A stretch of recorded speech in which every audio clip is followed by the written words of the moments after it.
sommes le 2 décembre et Wikileaks n'a encore rien révélé sur TV Belgique. France, Ségolène Royal se lance dans les primaires. Eh bien, ça lui fera du bien d'avoir enfin un diplôme. Wikileaks toujours, Nicolas Sarkozy dépeint comme pro-américain, imprévisible, voire même comique. Vous savez c'est quoi la différence entre un Américain et une patate ? Eh bien, l'Américain, il est cultivé. Non, monsieur Sarkozy, c'est le contraire. C'est la patate qui est cultivée. Moi, je vous dis que c'est l'Américain qui est cultivé. D'accord ? CDH, gros clash au sein du Parti humaniste suite à une discussion sur le voile. Ouais, je crois que c'est surtout parce qu'ils voudraient bien que leur présidente mette les voiles. Vous êtes dans TV Belgique, bonsoir. Et l'événement ce soir, c'est évidemment à Zurich où dans quelques instants, on va savoir qui obtiendra l'organisation de la Coupe du Monde Football 2018. 4 candidats s'opposent. Nous retrouvons sur place Rodrigo Benkens pour un petit topo de dernière minute. Tout à fait, hein, François, et commençons tout de suite par les Anglais. Voilà, leur point fort, ils ont inventé le football. Leur point faible, par contre, ils ont également inventé la corruption qui va avec. Ensuite, il y a la Russie. Alors, leur point fort en matière de prévention de la corruption, c'est un exemple pour tous. Par contre, leur point faible, il faut 42 heures d'avion entre 2 matchs avec en moyenne 6 escales en traversant 9 fuseaux horaires, tout ça avec la compagnie aérienne la moins sûre du monde. Bon, troisième candidat, Espagne-Portugal, leur point fort, ils ont des stades malades. Leur point faible, ils sont au bord de la faillite. Mais bon, ce serait pas la première fois qu'un pays du tiers-monde obtienne l'épreuve, évidemment. Et enfin, Belgique-Hollande. Notre point fort, on fait rire les gens. Notre point faible, par contre, pas sûr que la Belgique existe encore en 2018. C'est même pas sûr du tout. Actualité politique, alors qu'en Flandre, les patrons flamands ont sonné la fin de la récréation pour Bart de Wever et qu'il ne lui reste que la VRT pour le soutenir. Au sud, par contre, le nationaliste flamand a été chaleureusement salué par les patrons wallons. Bart, nous te saluons! Bonjour, je suis vraiment très impressionné. Vous êtes 400 patrons wallons dans cette salle. 400, ça m'a ému. Rien, hein? Moi, je ne savais même pas qu'il y avait 400 wallons qui travaillaient. Heureusement qu'il reste quelques irréductibles pour voir clair en son jeu. Allez, monarchie à présent, grâce à Wikileaks, c'est donc sûr, il y aurait des bombes nucléaires américaines en Belgique. Le palais, lui, était évidemment au courant, mais la révélation a quand même eu des conséquences. Voyez plutôt.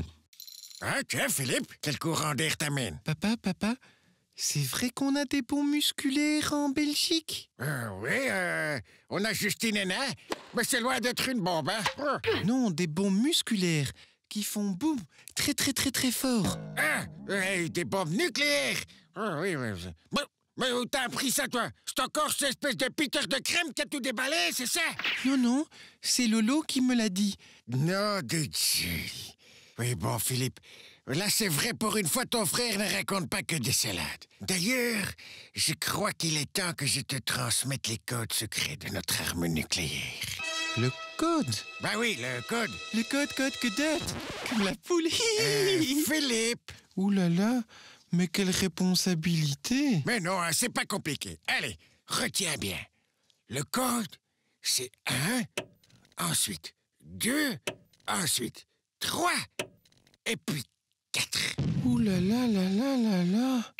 Je répète. 1, oui, ça c'est fastoche.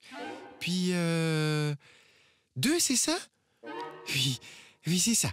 Et après ça se complique. Ça me dit rien. 3, mais je suis pas sûr. Mais alors le 4e, ça je m'en rappelle plus. Mais 4 ans, le 4e, comme le nombre d'années scolaires que tu as réussi sans que je doive intervenir auprès de tes professeurs. Ah oui, 4 comme ça. Mais tu aurais pu prendre un code plus facile avec une logique dedans ou un truc mnémotechnique. Bon, je reste calme. Philippe, je peux te demander de me laisser seul 2 minutes?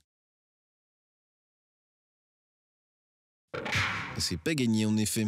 Et on enchaîne tout de suite avec notre rubrique quotidienne, la lettre à Saint-Nicolas d'un grand de ce monde, ou plutôt d'une grande de ce monde, avec aujourd'hui la lettre au grand saint de Laure et Tonkelings. Venez, Saint-Nicolas, venez, Saint-Nicolas. Venez, Saint-Nicolas. Tralala. Cher Saint-Nicolas, merci dit pour les dictionnaires que tu m'as offert l'année dernière. J'en ai eu beaucoup besoin pendant la campagne électorale afin d'être à la hauteur. j'ai été très démago, et même plus que d'habitude. Bon, alors cette année, j'aimerais bien du pouvoir. Oui, plein de pouvoir, parce que j'en ai marre d'être la numéro 2. Tu comprends ce que je veux dire? Enfin, sinon, pour la livraison, hein, n'oublie pas que la maison à Schaerbeek, c'est juste une adresse pour l'électorat, hein.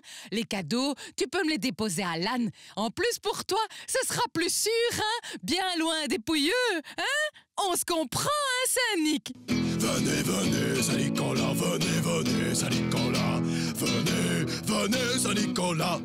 Une image du jour, c'est encore Loretan Collings avec toujours cette sarcosite qui la gangrène. Alors que hier, 2 dictionnaires français-néerlandais suffisaient, aujourd'hui, elle a déjà dû augmenter les doses. Voyez plutôt. Et on termine en prenant des nouvelles de la planète dans notre nouvelle rubrique quotidienne. Tout va bien à Cancun. Alors, monsieur Magnette, ça progresse? Oui, oui, je progresse même fort bien. Je pense pouvoir conclure ce soir. Ouh, Paul Magnette, l'as de la couette. Ça fait plaisir de voir que le réchauffement a quand même du bon pour certains. Allez, voilà, mesdames et messieurs, c'est tout pour aujourd'hui. À demain, bye bye. Si ces vieux grabataires de la FIFA le veulent bien.